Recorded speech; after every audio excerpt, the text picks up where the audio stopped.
할렐루야. 아멘. 그래요. 이렇게 하셔야죠. 네. 한 번 더 할까요? 할렐루야. 아멘. 아멘입니다. 네.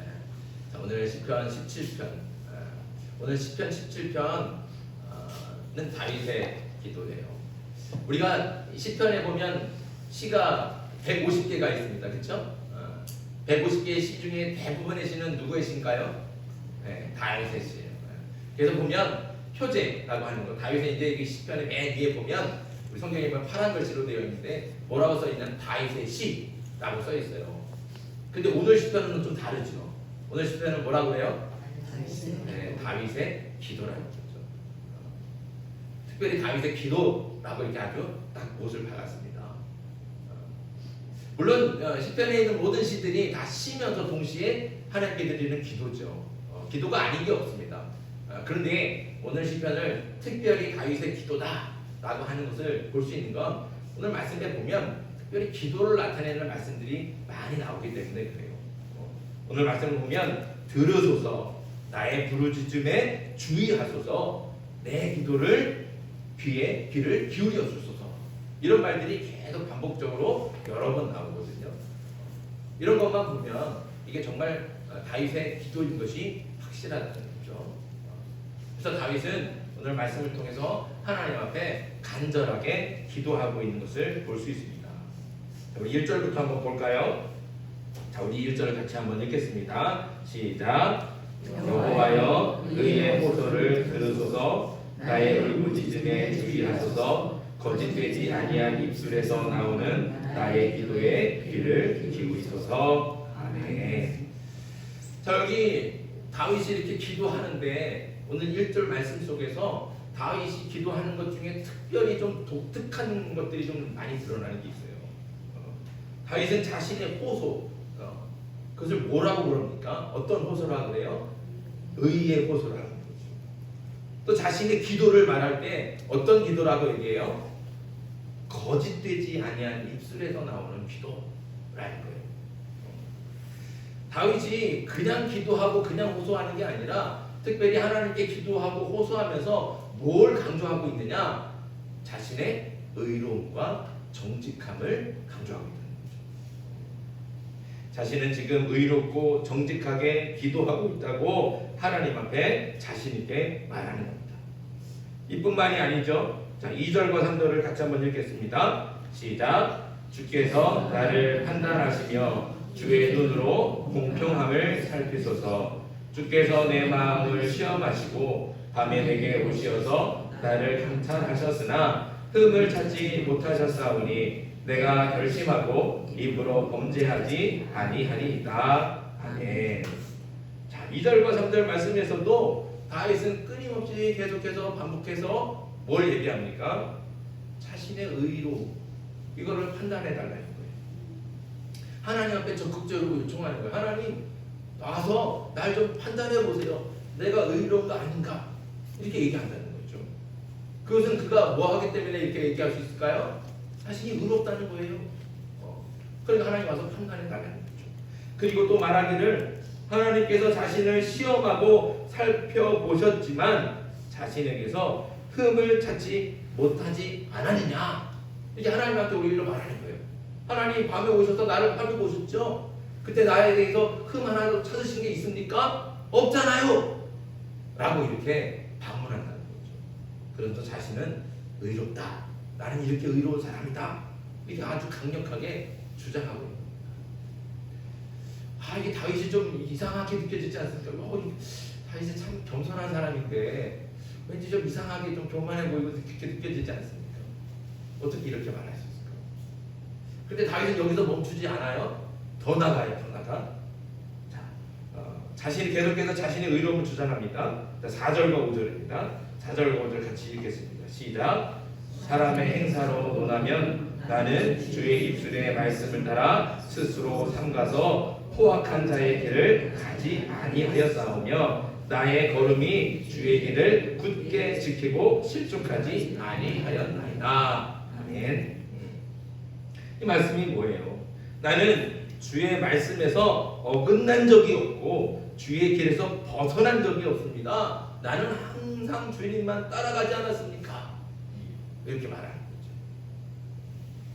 다윗은 자신의 삶을 그리고 자신의 인생을 스스로 이렇게 평가하는 거예요. 나는 평생 주의 길만 갔습니다. 한눈도 팔지 않고 옆으로도 실속하지도 않고 온전히 주님만 바라보고 가지 않았습니까? 그러니까 결국엔 이것도 뭐예요?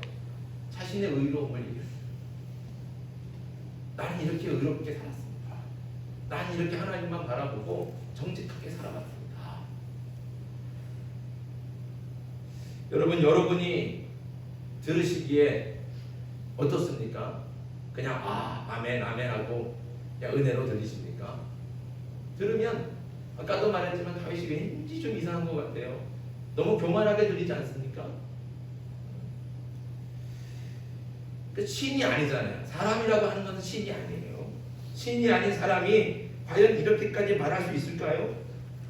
불완전하고 연약한 존재가 바로 사람인데 사람이 어떻게 의로우신 하나님 앞에서 이렇게까지 자신이 의롭다 주장할 수 있겠습니까?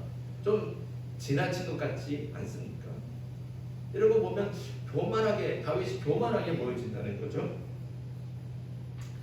그러나 분명한 사실은 한 인간이 하나님 앞에서도 이렇게 자신 있게 말할 수 있다는 것은 그만큼 부끄럽지 않게 또 의롭고 선하고 정직하게 살았다는 것을 또 반대로 증명해 주기도 합니다.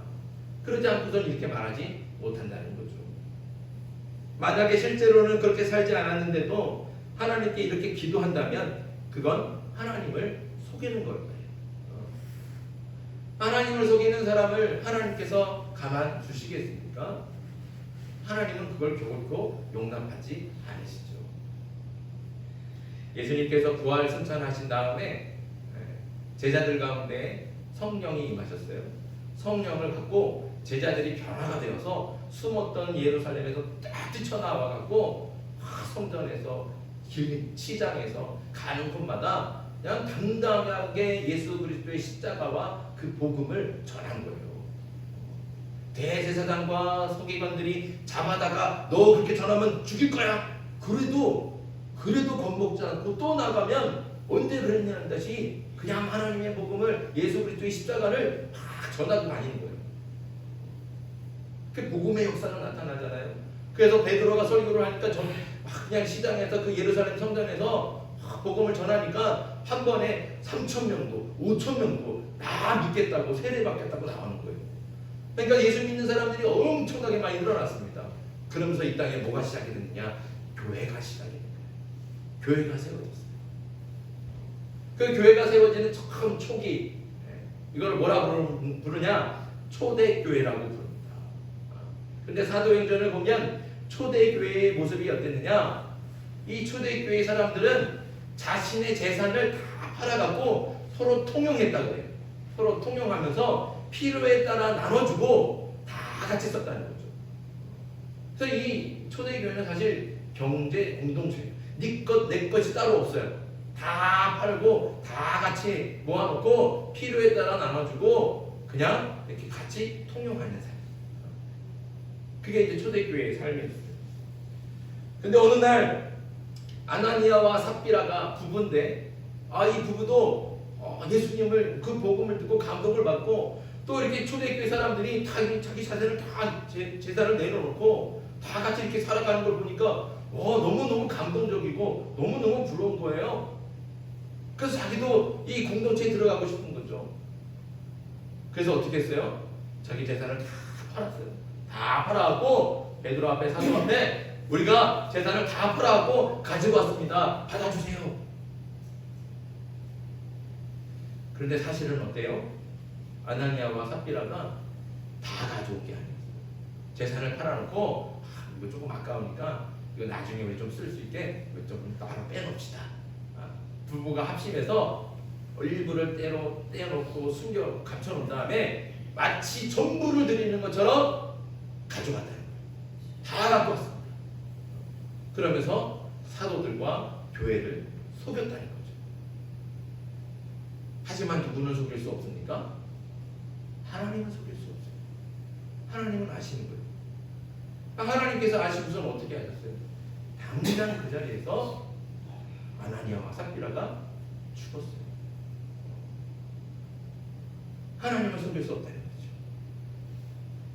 하나님은 사람은 속일 수 있어도 하나님은 결코 속일 수 없습니다.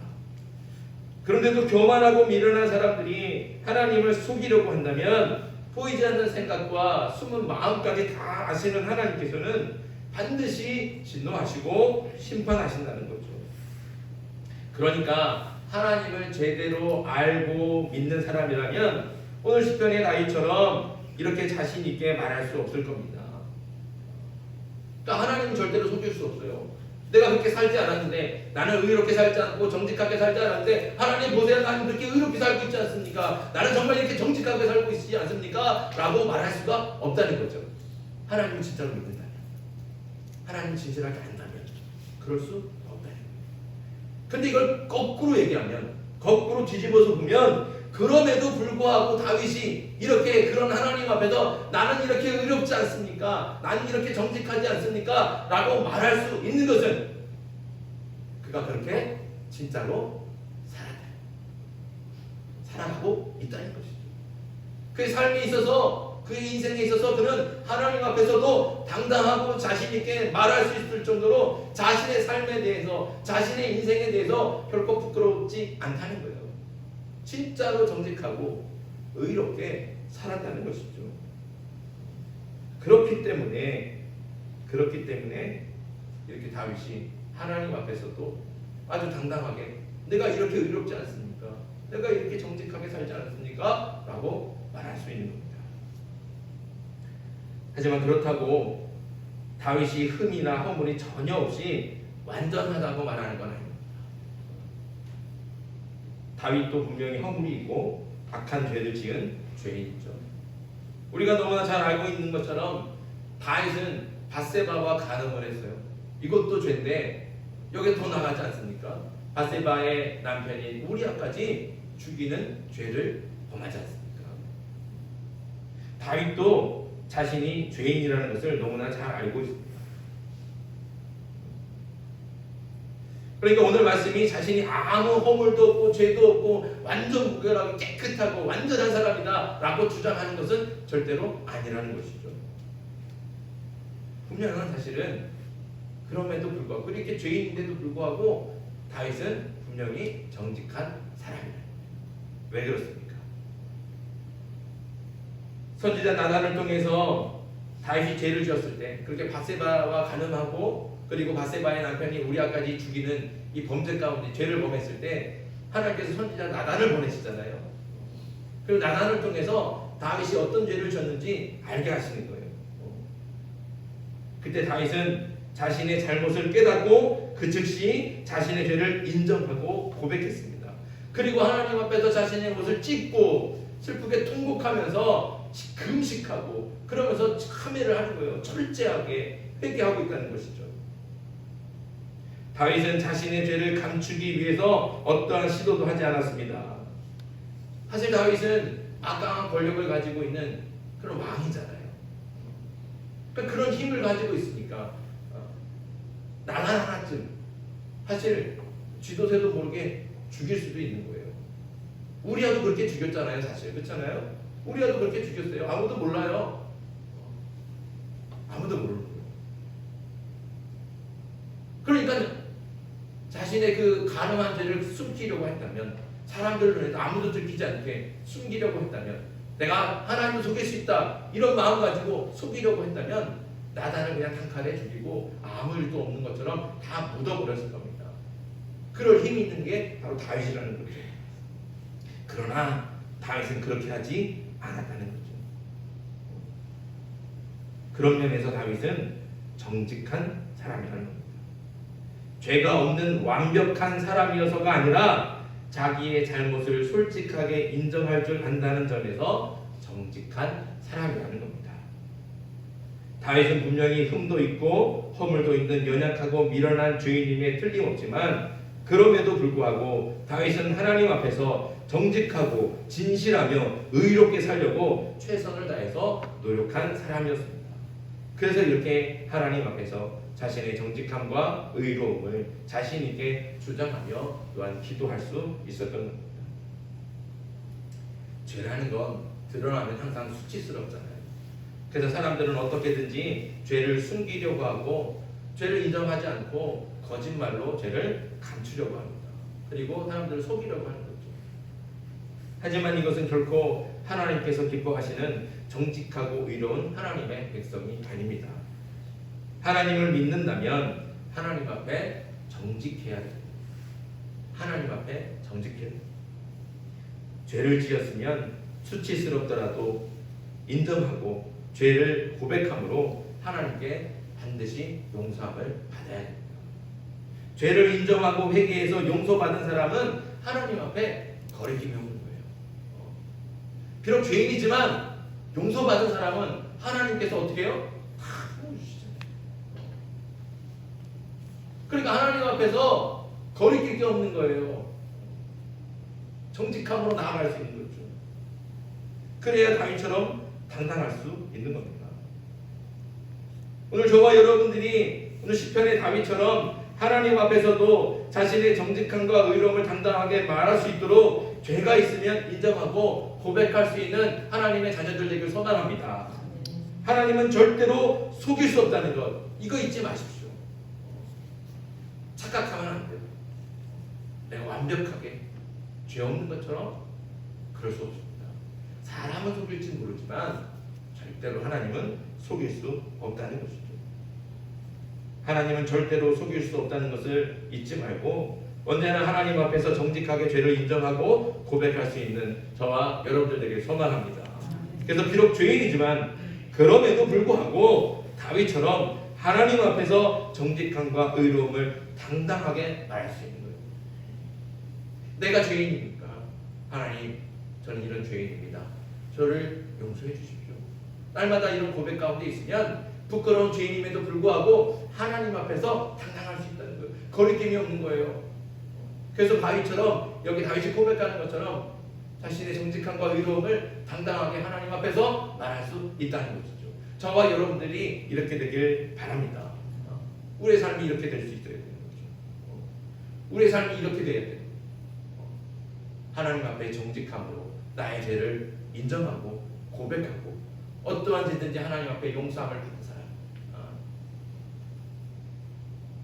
그렇게 죄를 용서함을 받고 항상 하나님 앞에서 거리낌 없고 당당하게 의로움과 정직함을 말할 수 있는 저와 여러분들에게 주님의 이름으로 축복합니다.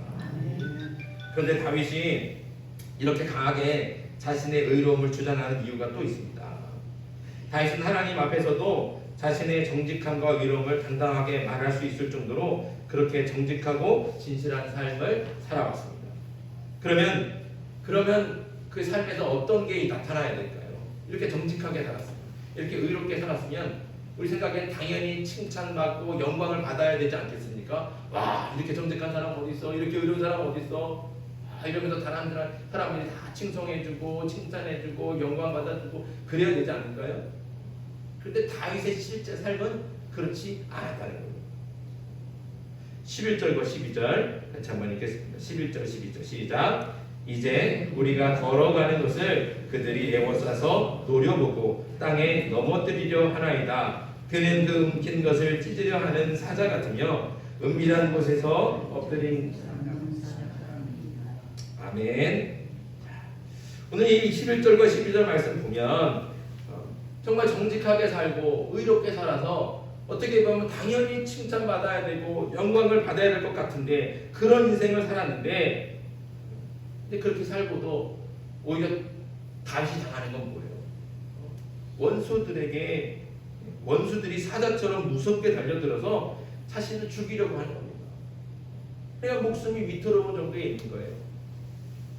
또 모함을 받고 거짓말로 다윗을 넘어뜨리려고 한다는 것이죠. 그러니 얼마나 억울합니까? 정직하게 살았는데 오히려 모함이나 받고 핍박을 당하니까 얼마나 분통이 터지겠습니까? 그런 대접을 받겠다고 그렇게 정직하게 산 게 아니잖아요. 이런 대접 받겠다고 그렇게 의롭게 산 게 아니잖아요. 이렇게 정직하게 살았으면, 이렇게 의롭게 살았으면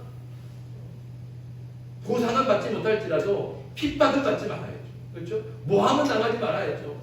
함정에 빠져서 걸려 넘어지고 그래서 위기를 당하고 고난을 만나지는 말아야 되는 거예요. 그런데 다윗 상황은 그렇지가 않다는 거죠. 그러니까 하나님 앞에 지금 간구하는 거예요. 하나님, 내가 이렇게 정직하게 살았는데, 내가 이렇게 의롭게 살았는데 나한테 어찌 이런 일이 있습니까? 저를 이 고난에서, 이 위기에서 건져주십시오. 너무나 간절하니까 하나님 앞에 이 간절한 호소를 드릴 수밖에 없으니까 하나님 앞에 자신의 정직함을 또 의로움을 강하게 어필할 수밖에 없다는 겁니다. 그래서 이렇게 조금 교만하게 느껴질 정도로 다윗은 자신의 정직함과 의로움을 하나님 앞에 주장하고 있습니다. 그런데 오늘 말씀이 우리에게 주는 분명한 교훈이 있습니다. 그것은 무엇인가? 사람이 아무리 의롭게 살아도 고난을 당한다. 아무리 정직하게 살아도 억울한 일을 당할 수 있다는 겁니다. 신실한 믿음과 순결한 신앙으로 살아도 이유를 알 수 없고 말로 설명할 수 없는 그런 시련을 당할 수 있다는 것이죠. 왜 나한테 이런 일이 생깁니까? 도대체 이유를 알 수가 없어요. 그런데 그런 일이 있다는 거죠. 내가 의롭게 살고 하나님 앞에 정말 부끄러움 없이 거리낌 없이 정직하게 살았음에도 불구하고 신실한 신앙을 가지고 하나님만을 믿고 의지하며 살아왔는데도 설명할 수 없는 환난을 당하고 이유를 알 수 없는 고난을 당하고 원수들에게 모함을 당하고 억울하게 내몰림 당할 수 있다는 겁니다. 그게 바로 우리의 인생이라는 거죠. 그러니 이유를 알 수 없는 고난과 시련을 만나고 또 억울한 일을 당해도 너무 놀라거나 낙심하지 않기를 바랍니다. 다시 말하지만 이게 바로 그래서 우리 인생인 거예요. 또 놀라운 것은 이 모든 것이 하나님의 섭리와 은혜 안에 있는 줄 믿습니다. 당장에 우리는 알 수 없죠. 너무 억울하고 너무 분통이 터지고 왜 나한테 이런 일이 정말 한숨이 절로 나고 눈물이 날 수밖에 없지만 당장에 있는 눈앞에 있는 그런 고난과 억울함만 보지 말고 하나님을 바라보자는 거죠. 하나님을 바라보면 하나님의 섭리와 은혜 가운데 있다는 것을 깨닫게 될 줄 믿습니다. 중요한 것은 무엇입니까? 의로우신 하나님께서는 결코 의인의 고난을 못 본 척하거나 의인의 부르짖음을 못 들은 척 외면하지 않으신다는 겁니다. 하나님께서는 악인은 반드시 심판하십니다. 의인의 원수를 하나님께서 갚아주신다. 우리는 이것을 믿어야 되는 겁니다. 그렇게 행하신 하나님을 믿는다는 것이죠. 그러니까 우리가 말로 설명할 수 없는 억울한 일을 당하고 이유를 알 수 없는 고난을 당할 때에도 그 고난 때문에 너무 실망하거나 낙담하거나 하나님을 원망하거나 이럴 필요가 없다는 거예요. 그게 우리 인생이고 그러나 그 모든 인생이 하나님의 섭리와 은혜 가운데 있기 때문에 하나님께서는 반드시 악인을 심판하시고 우리들의 원수를 하나님께서 대신 갚아주신다. 하나님은 반드시 그렇게 행하신다는 것. 내가 믿는 하나님은 바로 그런 하나님이라는 것, 이것을 믿는 겁니다. 이런 믿음 가지고 나아갈 때 어떤 고난이 오고 어떤 억울한 일을 당해도 우리는 흔들리지 않고 믿음으로 결국엔 승리하게 될 줄 믿습니다. 그래도 다윗은 15절과 같이 마지막으로 고백합니다. 15절 같이 한번 읽겠습니다. 시작. 나는 의로운 중에 주의 얼굴을 배우리니 깰 때에 주의 형상으로 만족하리이다. 아멘. 15절 말씀은 바로 이런 뜻이에요. 잘 들어보세요. 좀 풀어서 설명하면 이런 거예요. 하나님, 악인들이 억압하고 원수들이 억울한 누명을 씌우며 괴롭게 해도 저는 한결같이 의롭게 살겠습니다. 하나님 앞에서 부끄러움 없는 인생을 살겠습니다. 저는 정직하게 하나님을 볼 수 있는 것만으로도 만족합니다. 세상 사람들이 다 몰라줘도 하나님만 알아주시면 그것으로 족합니다. 이게 다윗의 고백이에요. 다윗의 고백. 그저 하나님만 바라보고 하나님의 얼굴을 바라보면서 그저 하나님 앞에 그렇게 당당하게 설 수 있는 것, 하나님 앞에 부끄러움 없이 설 수 있는 것. 때로는 우리가 억울한 일을 당하죠. 이유를 알 수 없는 고난을 당하죠. 그럼 우리가 어떤 마음이 들어요? 그럼 나도 이렇게 살아봐야 소용없구나. 그래, 나도 그러면 저 악한 사람들처럼 나도 좀 독한 마음을 품고 살아야지. 이런 마음 생기지 않겠습니까? 하나님 믿어봐야 소용없구나. 그러면서 세상 사람들을 쫓아가고 세상의 가치를 쫓아갈 수가 있게 되는데 다윗은 그렇지 않다는 거예요. 아무리 세상이 자신을 억울하게 내몰아도 원수들이 그렇게 모함을 하고 함정을 파서 나를 괴롭게 해도 나는 한결같이 하나님 앞에서 부끄러움 없이 정직하고 의롭게 살겠습니다. 세상 사람들이 다 몰라줘도 하나님만 하시면 나는 그걸로 족합니다. 그저 저는 하나님 앞에서 정직하게 하나님의 얼굴을 바라볼 수 있다는 것, 그것만으로 만족합니다. 이게 다윗의 고백이라는 거죠. 저와 여러분들이 다윗과 같이 고백할 수 있기를 간절히 바랍니다. 바로 이 15절의 고백이, 그리고 이 결단이 저와 여러분들의 고백과 결단이 되길 바랍니다. 모든 사람은 반드시 마지막 때에 하나님 앞에 서야 됩니다. 그때 저와 여러분이 다윗처럼 하나님 앞에서도 당당할 수 있기를 간절히 바랍니다. 하나님 한 분만으로 만족하며 어떠한 상황에도 의롭고 선하고 정직한 삶을 살아서 하나님 앞에서도 다윗처럼 당당하게, 하나님 저 이렇게 정직하게 살아왔어요. 하나님 저 이렇게 의롭게 살지 않았어요. 이렇게 고백하고 하나님께 말씀드릴 수 있는 그런 저와 여러분들에게 소망합니다. 또 아무리 억울하고 어려운 일을 만나도 절망하지 않고 의로우신 하나님만을 믿고 의지하면서 그렇게 하나님 앞에 항상 한결같이 정직하고 의롭게 되길 소망합니다. 의로우신 하나님께서 반드시 도와주십니다. 반드시 이 고난 속에서 나를 건져주실 것이고 내 원수는 내가 갚지 않고 하나님께서 갚아주시리라. 그런 하나님을 믿고 의지하면서 우리 삶의 현장에서도 흔들리지 않고 믿음의 삶을 살아가고, 그래서 하나님께 영광을 돌리는 저와 여러분들 되길 주님의 이름으로 축복합니다. 오늘 주신 말씀을 기억하면서 함께 기도하면 좋겠습니다. 이 시간 함께 기도할 때 하나님 앞에서 항상 정직하게 해주시옵소서. 죄를 깨닫게 해주시고 죄를 감추거나 속이지 않고 정직하게 인정하고 고백하면서 하나님께 용서함을 받게 해주시옵소서. 또한 하나님, 정직하고 의롭게 살아도 고난을 받고 억울한 일을 당할 수 있다는 것을 알게 해주시옵소서. 그러나 하나님께서는 반드시 의인을 도와주시고 악인은 벌하시며 의인의 원수를 갚아주신다는 것을 믿고 하나님만 의지하고 한결같이 의롭고 정의로운 삶을, 정직한 삶을 살게 해주시옵소서. 이 기도 제목 가지고 이 시간 주님을 부르고 함께 기도하겠습니다.